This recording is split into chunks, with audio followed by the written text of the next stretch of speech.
Hello team, welcome to another ATP Geopolitics video with myself, Jonathan Emerspis. Ukraine War News Update, second part thereof for the third part thereof for the 26th of June 2024. We're going to look at the geopolitical world surrounding the war in Ukraine. We're going to have a little dip into American politics because I know you love it when I talk American politics. Just because there's an upcoming debate on Thursday night between Trump and Biden, so we might as well dip in to see what is going on there. Anyway, we're going to start with Mark Rutte, who's the outgoing Dutch Prime Minister, who will become the new Secretary General of NATO in October. So NATO ambassadors have formally approved his candidacy there, so that will happen. And I think that's good news for Ukraine going forward. Just going to pop into good old Austria's Karin Kneißl, who is now living in Russia. She's a highly controversial figure. If you remember, a couple of years ago, Putin came to her wedding and she danced. Is there not an image of her dancing with Putin here? I don't think there is. Anyway, she danced with Putin. Oh, there it is. I mean, look at that. If you want to know where her sympathies lay, well, that's it. Austrian ex-minister exiled in Russia denies she's a Kremlin agent. So Austria's highly controversial former foreign minister Karin Kneißl, and this is from AFP, Agence France Presse, who now lives in Russia, told AFP she feels slandered as Vienna reels from an unfolding Russian spying scandal. So you still got this whole spy scandal that I've detailed a number of times, that she has been associated with, a pariah in her home country after dancing with Russian President Vladimir Putin at her wedding. She claims she had no choice but to flee Austria and shelter in Russia. How convenient. Now she denies any involvement in the espionage scandal, which appears to reveal a nest of Russian spies in influential positions in Austria, particularly among the country's powerful far right.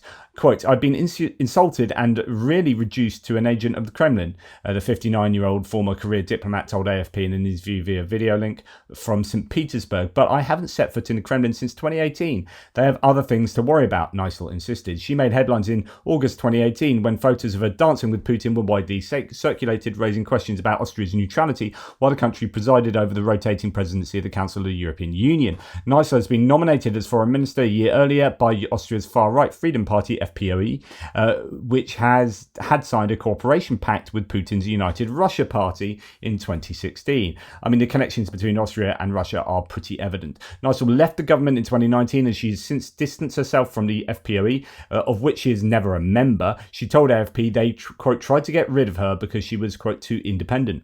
But it is her Russian links, she's lived there since September 2023, that saw her forced into denying involvement in Russia's biggest espionage scandal in decades, which recently came to light when a former Austrian intelligence officer was arrested on suspicion of spying for Russia. The revelations following the arrest of Egisto Ott, he was one of the two main people involved, in March have refreshed accusations levelled against the FPOE that moles close to the party are still believed to be working as Russian agents. Almost certainly, I would say.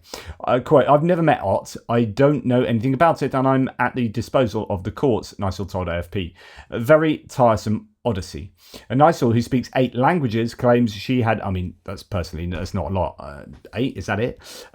Claims she had to leave Austria in September 2020 after she was unable to find work following her, quote, dance with the Tsar.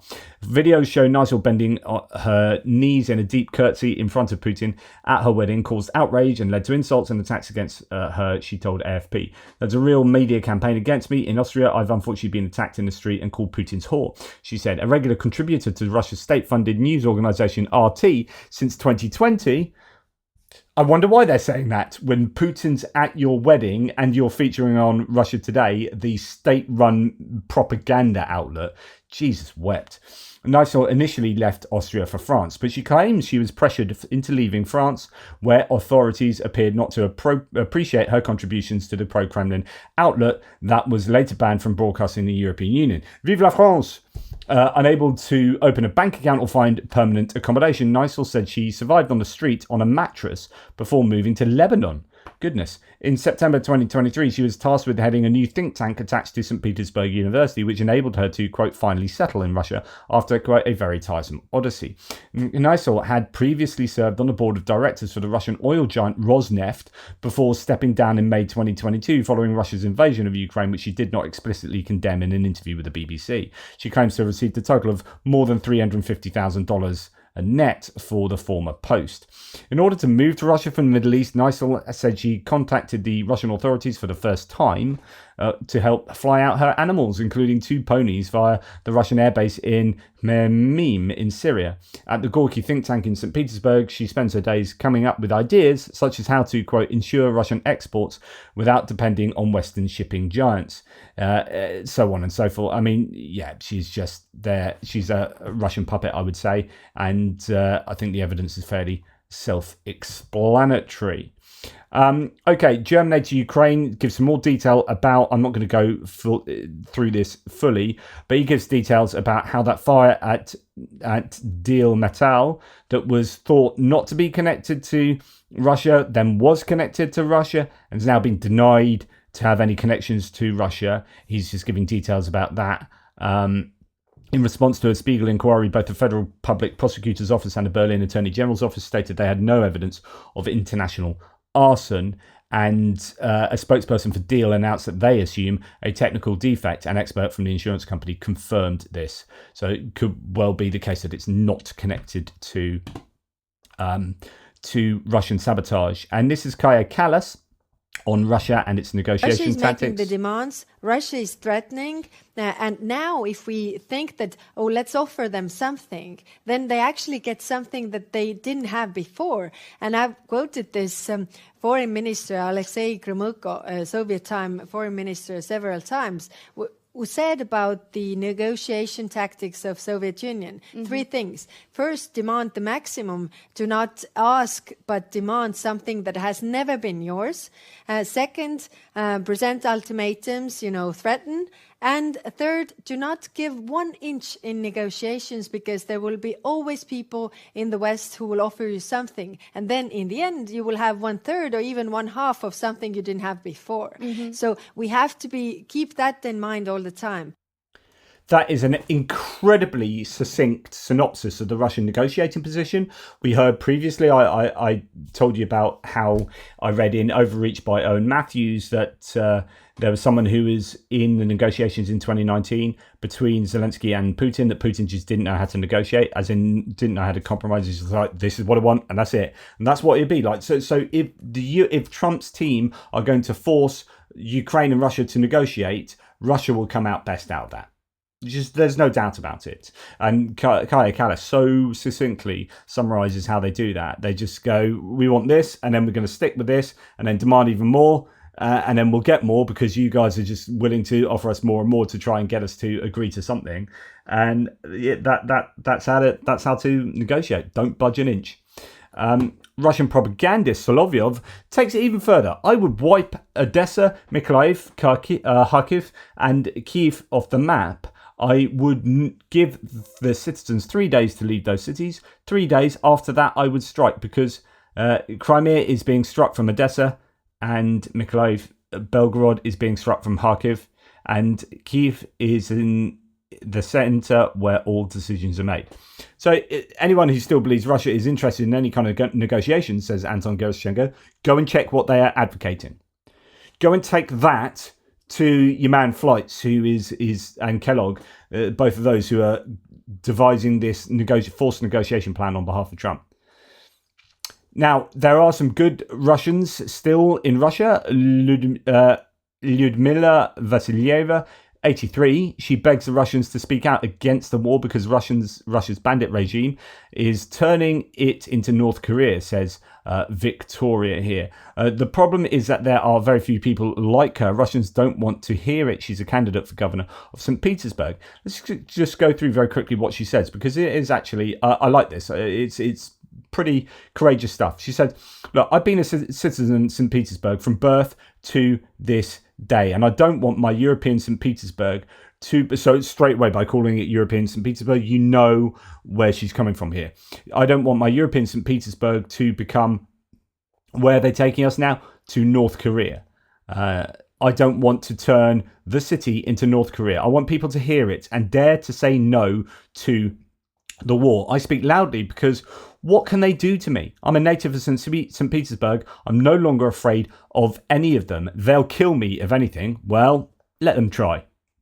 I mean, wow. Bandits are in power. How many scientists have been imprisoned for allegedly betraying their motherland when in fact they are the traitors? They are the ones who are destroying our country. Absolutely brilliant. I do hope she doesn't get a visit from the FSB and is seen floating from a window, or indeed not floating.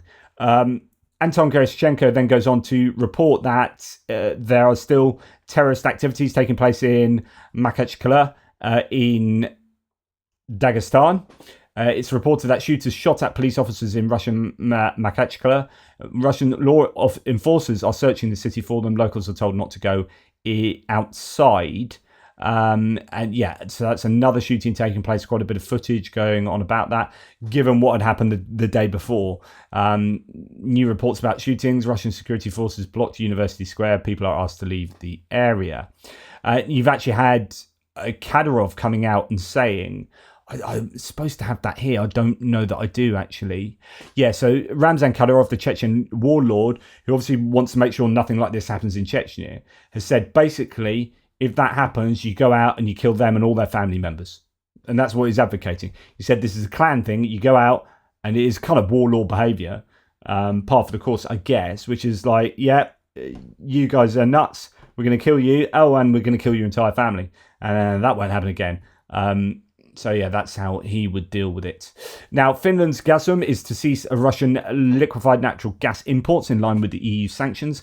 A major gas supplier of the Nordic region, Finland's Gazprom, said it will cease purchasing and importing Russian liquefied natural gas in July in accordance with those EU sanctions. So that's good news.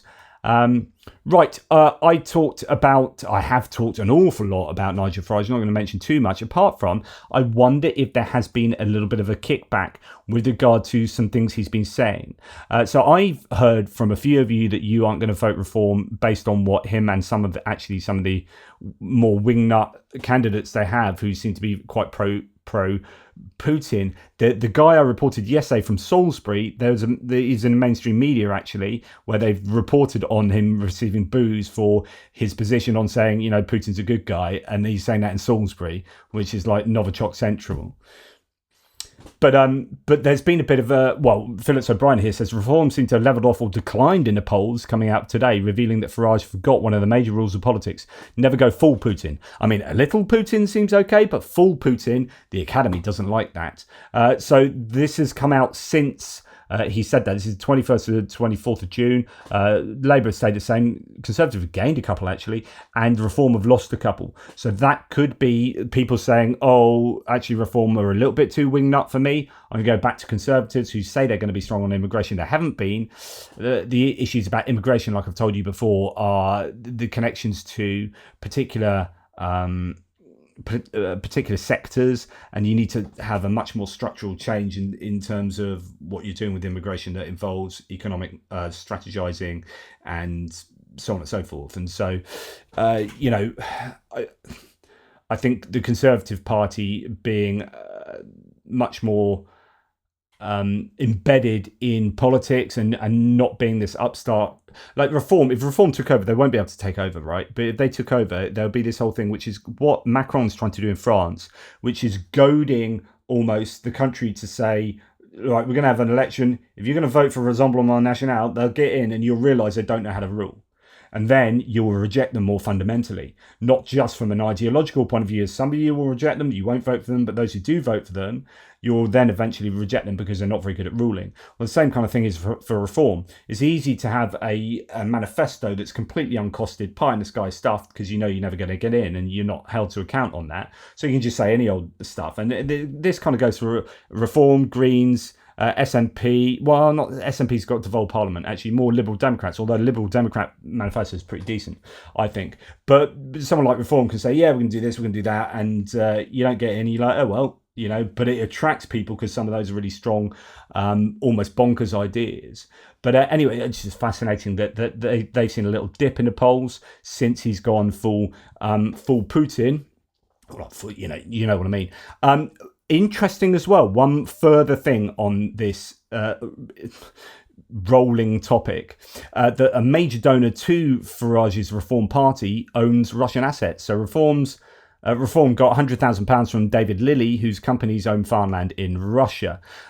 Just another little Russian connection to Reform there. I don't know if that's important or not. Now, really fascinating bit of stats coming out here. Michael Weiss points this out. This is going now across to the US and is possibly a little bit counterintuitive as to where we think MAGA have been. And there are some in the MAGA movement who go against what we might think is the general MAGA position of Marjorie Taylor Greene, Matt Gaetz, Paul Gosar, JD Vance and Donald Trump, right? They seem to have this, let's stop all aid to Ukraine, let's appease Putin, etc., etc.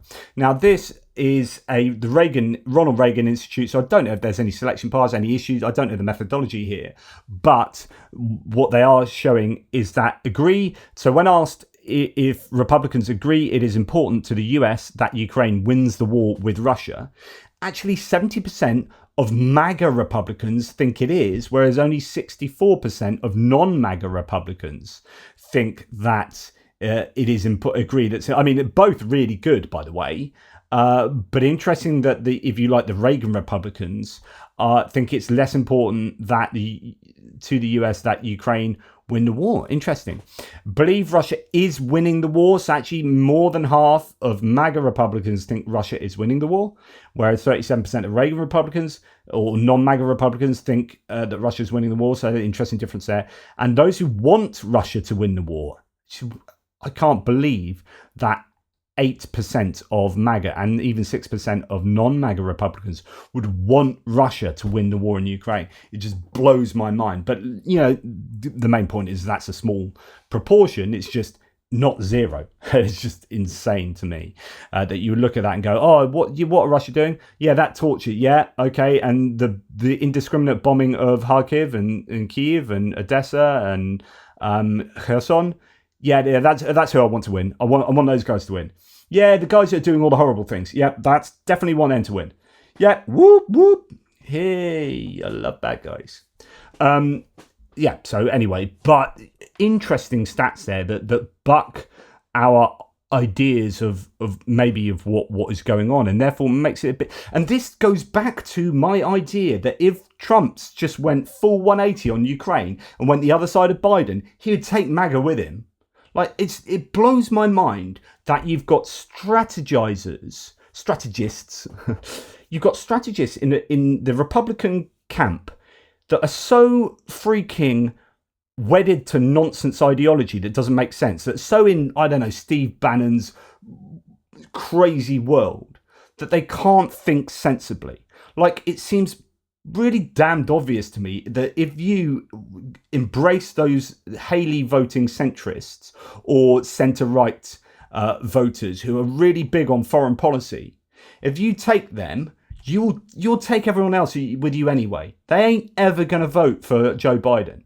Your MAGA Republicans are never going to vote for Joe Biden. So you go for the people who might vote for Joe Biden. You've had Adam Kinzinger coming out today and endorsing Joe Biden because he's so pro-Ukraine. And that's one of the really big things that he's absolutely incensed on with regard to where the Republicans are going. He's massively anti-Trump. But in terms of foreign policy, he's just like, what are you doing? Now, you would take those people with you if you went the other side of Biden on Ukraine. It's such an easy win for Trump. Trump would sail the election if he was just more sensible in where he positioned himself and just understood the centre ground. You're not going to attract the centre ground by doing some of these bonkers things. And we're just about to talk about that in a second, some of these bonkers things. But I just want to go to Julian Assange. So Assange has been locked up in the Ecuadorian embassy in UK prison. He's been in Belmarsh. Goodness me. That's among where the worst of our worst are. Then he's been here and there and whatever. He's gone over to admit to espionage on the way out to Australia. He's popped into a US embassy somewhere. As part of the agreement is he has to admit to espionage, but he's going to be allowed to live out with his family in Australia. And I think Sweden have dropped the rape charges that they had on him for insufficient evidence now. So that's not going to follow. So Assange is a bit of a funny one. So some people really love him for his whistleblowing, and other people see him as a really dangerous exposer of state secrets, and not in a good way. And others are a little bit more nuanced. Possibly my position is like, yeah, I understand that sometimes these truths have to come out, but like things are complicated when you're doing, international geopolitical strategies and whatnot. And yet that's not cool, but it's even less cool for that to come out in public and be weaponized by our enemies. So it's these different levels of kind of moral evaluation. Whereas you look at something in and of itself, then you can say, yeah, that's good. We want the truth to get out. And it's all about, and this is about how, whether, I could get too philosophical here, whether truth is an end or a means to an end. So this is where we get into moral pluralism, value systems that have different moral currencies, where you can say that I can evaluate the morality of this based on that it gives more truth, or it gives more this, or it gives more that. I would say there's only one non-derivative value currency, which means that there is only one currency that we can evaluate morality with that you can't derive to something else. Because I would always say, well, why is truth important? Because actually, generally, if we're more truthful across society, you will have a happier, more flourishing society, which will then be happier, and a happier society is what we want. And then if you say, why do you want a happier society? Because it's self-evidently good. It's grounded in itself, happiness. It's just self-evidently a good thing, or pleasure, or lack of pain. And so you can't derive it, whereas I can derive truth to happiness. I can't derive happiness to something else. And so when we look at these pluralistic moral ways of morally evaluating, I would argue they all of these will eventually come down to some kind of happiness, which is why that's generally accepted as a sensible way to structure moral value systems. But that's also imperfect too, and I don't want to go down that route. There's no moral value system that works perfectly, which is why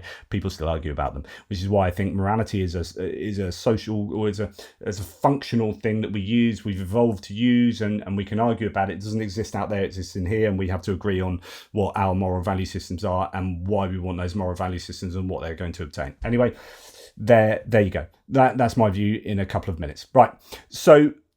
Anyway, the point is that what Julian Assange did and how he did it has been evaluated in loads of different ways by lots of different people who will look at different levels of what he's done and the effect it has had.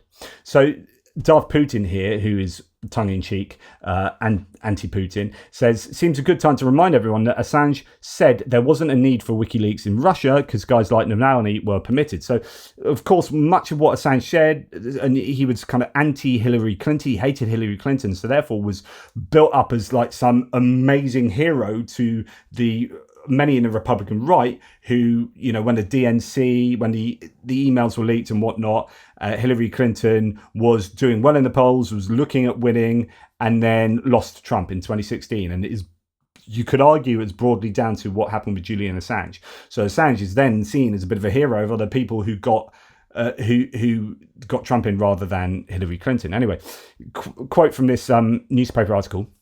Assange, who briefly hosted his talk show on the state-owned television network Russia Today, again, wonder where his whole worldview sits, has long had a close relationship with the Putin regime. In his interview with La Repubblica, he said there was no need for WikiLeaks to undertake a whistleblowing role in Russia because of the open and competitive debate he claimed exists there. Of course, it's very open. People don't fall out of windows. There's lots of debate there.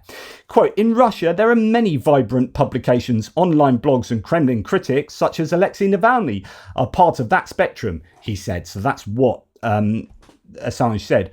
Quote, there are also newspapers like Novaya Gazeta in which different parts of society in Moscow are permitted to critique each other, and it is tolerated generally because it isn't a big TV channel and might have a mass popular effect. Its audience is educated people in Moscow. So my interpretation is that in Russia there are competitors to WikiLeaks. Of course, Novaya Gazeta you know, any free media has been kicked out of Russia and Navalny's been killed. So total nonsense. And of course, if anywhere needs WikiLeaks, it's freaking Russia, right? Anyway, that's a bit of an Assange sidebar. US efforts to sanction Russia, Iran, and Venezuela. This is where we're going to get back to the election, because this, and I've talked about this before, we can talk about it in terms of him deciding not to go personally to the peace summit. He sent Kamala Harris. He wanted to go to a fundraiser because he's thinking, right, I have to win the election. And there are two things that are going to allow me to win the election, which is money in our coffers for a campaign, effective, efficient, and as long as that campaign is effective and a good use of money, but also like inflation in the economy, right? US efforts to sanction Russia, Iran, and Venezuela have collided with President Joe Biden's re-election campaign and related desire to keep domestic gas prices low. The Wall Street Journal, you got to remember, Wall Street Journal is a Murdoch newspaper, so it's not going to be a fan of Biden. But this doesn't surprise me. They reported yesterday, the resulting measures are weaker than some in the administration would like to see, sources told the Wall Street Journal. And you can imagine this. It's like the more we slam Russia with sanctions, the more we sanction the oil industry, and that includes the distribution of hydrocarbons around the world, the higher the prices will be for our electorate. And if you're going into an election campaign where this is like hardcore now, you've got the first debate tomorrow night, you're not wanting to put prices up for your electorate. So I fully do understand this. It's not ideal. Like in a perfect world, there would be no effect on your chance of getting voted in with regard to hammering Russia with sanctions. But there are so many layers and levels of how you evaluate any given decision in life, in politics, especially when you've got international politics. You're not just thinking about a small set of people here, but like your entire population, and your entire population as that interacts with entire populations of other nations and the political actors therein. So yeah, life is complicated. Right, so now we're getting on to the idea of the economy for the US. Now, I had someone said to me something the other day. I'm going to find it. So here it is. So what happened is on the 12th of June, someone said, hey, this show is great until you start injecting your own political bias. I've lived in America for 35 years and I have zero idea of what we are going through economically. We are effed. Oh, no, sorry. And you have zero idea of what we are going through economically. We are effed. A box of cereal is $7 and gas is double what it was under Trump. Crime is out of control and the world is on the brink of World War III. And of course, all of these points can be thoroughly contested. Crime is actually going down considerably. And so either he's lying or this is, no offense, medieval pheasant.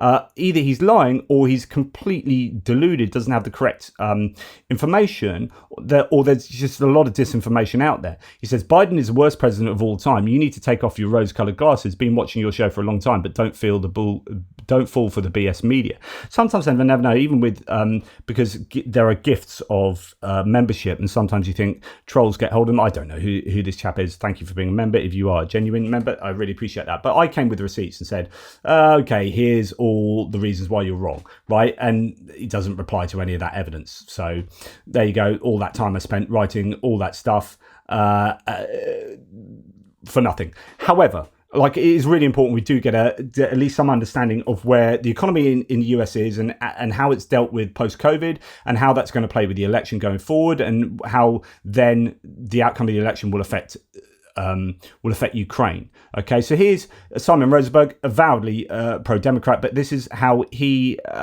sees things. This was his latest from things together today, actually. And I think he's fulfilled his central promise to us. Today, the American economy is the strongest. We recovered from COVID stronger than any other modern economy in the world. The GDP growth rate has been more than twice than the nearest economy of the large modern economies. We have the best job market since the 1960s, the lowest uninsured rate in American history. We have new businesses being formed at record rates, which is an incredible sign of the health and vitality of the American economy and the can-do spirit of the United States. We've had all the three stock market indices have broken records in recent years, in recent months, recent days even. We've had worker participation rate for women and for for prime age workers are setting records. We've had wage growth has been incredibly robust. Wealth formation has been significant in recent years. We saw a 34% increase in wealth of an average family from 2019 to 2022. Things are better in America. And yes, inflation's been too high, but since the pandemic ended, wages have actually been ahead of inflation. And we also saw last month, which is why it's really important to understand perception can skew. There's a really great 538 podcast where they discussed why there is this difference between perception and reality, why people are still not feeling that inflation is being controlled, even though it has been, and wages are going ahead of inflation. And a lot of it's got to do with the perception of how it should be. We should get back to pre-pandemic rates, but without realizing that, that's 4 years on and things change. And loads of really interesting psychological assessments of how our perceptions can differ so vastly from reality. Month, then inflation was zero. Prices did not rise in America in May. Prices of many goods are falling now in the United States, including gas prices. And so inflation, which was a global phenomenon, which was fueled by Russia's invasion of Ukraine, the attack on global grain supplies, the COVID and all the supply chain challenges, we have actually fared today. Our inflation rate in recent months has been low and, getting close to where we want it to be. And groceries have only increased by 1% over the last 12 months. Right? So we have managed inflation here better than most of the major economies in the world. We still have a lot of work to do, but it is clear that America is far better off today because of Joe Biden. And I think and so on and so forth. So there are lots. We need to be dealing with evidence, and there's a lot of evidence to suggest that actually economically things are in a good position. So you're coming into the debate tomorrow and you're thinking how they're going to play the debate, and then I just listen to the sort of things that Trump's banging on about at the moment, and it's stuff like this. And I will not give 1 penny to any school that has a vaccine mandate or a mask mandate. And I will not. So everyone's cheering. So are we cool with measles? Are we cool with whooping cough? Like polio? We got rid of polio. Is that back on the agenda? Do you know the issues, the impact of people refusing vaccines for measles and how that's affected? I mean, we've had that in the UK with people starting to refuse what would have been bog standard accepted vaccines previously. And it's just really problematic, but it actually gets a little bit worse than that because we spend more on education per pupil than any other country. We spend numbers and yet we're terrible at it. We're down at the bottom of the list, and yet we're at the top of the list. I am going to, very early in the administration, we're going to send education back to the states. We're going to give them approximately half the number of dollars, and they're going to have so much money that they've never had before because they can spend a fraction of what we're spending right now and have much better school systems. As an example, you could name many. You go to Nebraska, you go to Iowa, you go to many states. We'll do a far better job than we're doing right now, and they'll do it for a fraction of the cost. We'll save a tremendous amount of money and have better. Some states, I don't believe will. And it's again pie in the sky thinking. It's we are literally going to cut investment in education by half. It's just insane. I don't know any other leader of a country that's platforming on a policy of reducing education spending by 50% and then saying schools will have more money than they've ever known. It's these kind of rhetorical flourishes that just infuriate me. There's no kind of detail that. If I was presenting that idea to the public, I'd be hoping for goodness that I've got a massive detailed policy that's going to show how you get there. Otherwise, it's just complete nonsense. You just pie in the sky. Sort of I was talking about earlier, if you're an opposition leader with no hope of getting in, you can say stuff like that. But he's got a very good chance of getting in. And he's saying, I'm going to strip education funding by 50%. And yeah, you can say there's problems with the education in the US, which might be organizational, but stripping taking out 50% of the funding and expecting it to get better, and expecting some schools to have more money than they've ever imagined. I mean, it's ridiculous. It absolutely blows my mind. And then when you add to this, the strict abortion rules, you've got JD Vance and other people coming out saying we want no fault divorces back. So you're going back to medieval times. You've got abortion being closed off for people who have been raped, for incest, and so on and so forth. And it reminds me of Sister, what's her name? Sister Chichester here. So she's a Catholic nun who said famously, brilliant statement here. I do not believe that just because you're opposed to abortion, that makes you pro-life. In fact, I think in many cases, your morality is deeply lacking if all you want is a child born, but not a child fed, not a child educated, not a child housed. And why would I think that you don't? Because you don't want any tax money to go there. That's not pro-life. That's pro-birth. We need a much broader conversation on what the morality of what pro-life is. And the idea is like, yeah, if you want more people to have these babies, but then don't give any support to those parents who have been forced to have a baby because you won't allow reproductive rights. It's just so like I look at all these things and planning to keep the tax cuts going, which have already put a $4.8 trillion hole or whatever it is in the deficit, and then lower taxes even further to add another trillion to the deficit. I'm thinking, what is going on there? How do so many people support this guy? And then he makes these claims about Ukraine and is so overtly pro dictator and anti Ukraine. It blows my mind. And then you get someone like Brian Tyler Cohen here just laying out the difference between the two tenures. So let's take that piecemeal. I mean, I think in terms of who it's serving, I think it's clear by virtue of what the Democratic Party has done with the last few years in power, who it's serving. You look at, for example, let's take the baseline, the first, Trump administration, for example, when Trump was in office, their major legislative achievement was a tax cut that overwhelmingly favored millionaires and billionaires. That's what they did with their political capital. It was one major piece of legislation where, overwhelmingly the benefits were felt by the ultra rich. Look at what the Democrats did with their short time in power, with their 2 years in the majority in Congress. It was the American Rescue Plan, the Inflation Reduction Act, CHIPS Act, PACT Act, infrastructure law, the gun safety bill, reauthorizing Violence Against Women Act. So I think it goes to show by virtue of actions and not just what people are saying, what the priority is. And then you look at, more recently, we've seen insulin capped at $35, inhalers capped at $35, junk fees eliminated from banks. It's so important, like the actual tangible effect that these political activities have had on the population of the US. And it's kind of gone under the radar because people talk about these like crazy things up here, or just immigration, and that distracts from all the actual meaningful political all the meaningful bills and political activities that have been going on. Airlines, you have to immediately give what when a flight is canceled, for example, refunds are given immediately. So these are things that impact regular people. Are they not? Are they as sexy as like the major news items that we usually hear about? No. Is that why we actually don't hear about most of this stuff? Of course. But I think when you look at what's actually happening, this little stuff on a day-by-day basis, it becomes overwhelmingly clear who the Democrats are working for.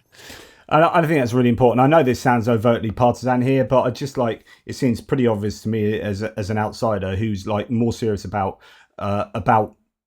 governing the country, who's serious about governing, and who is just wanting to pull the US apart in terms of, you've had the 10 Commandments up in schools in Louisiana. So they've just thrown out separation of church and state. That's gone.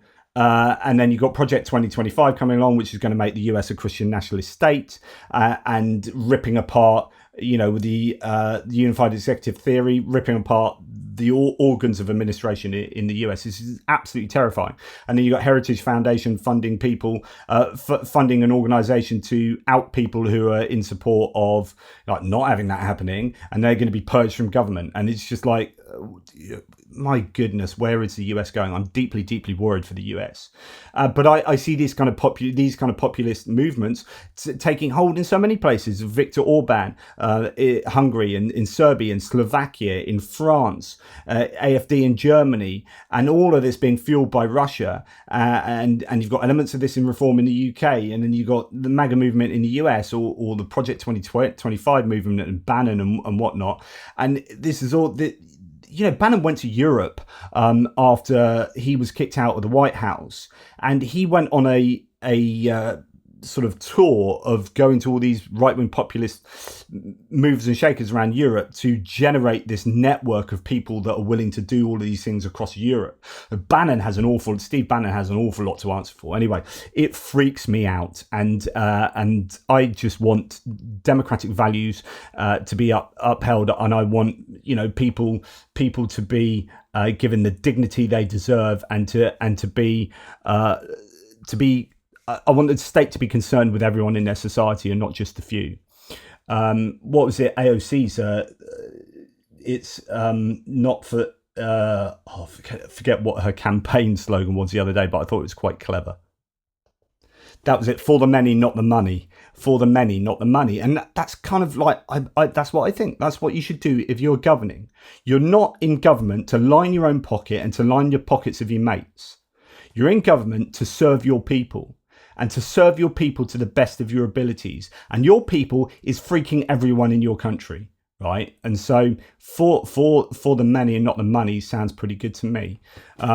Anyway, the US has supported the International Criminal Court's investigation into Sergei Shoigu, Secretary of Russia's Security Council, and Valery Gerasimov, Chief of General Staff of the Russian Army. State Department spokesman Matthew Miller has said yesterday. So that's good. The US is in support of the ICC's arrest warrants put out on those two's heads.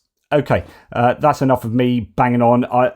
There will be times where I'm going to go full on into American politics. I do have a bias, of course I do, but my bias, it's not a bias. I have a political belief, right?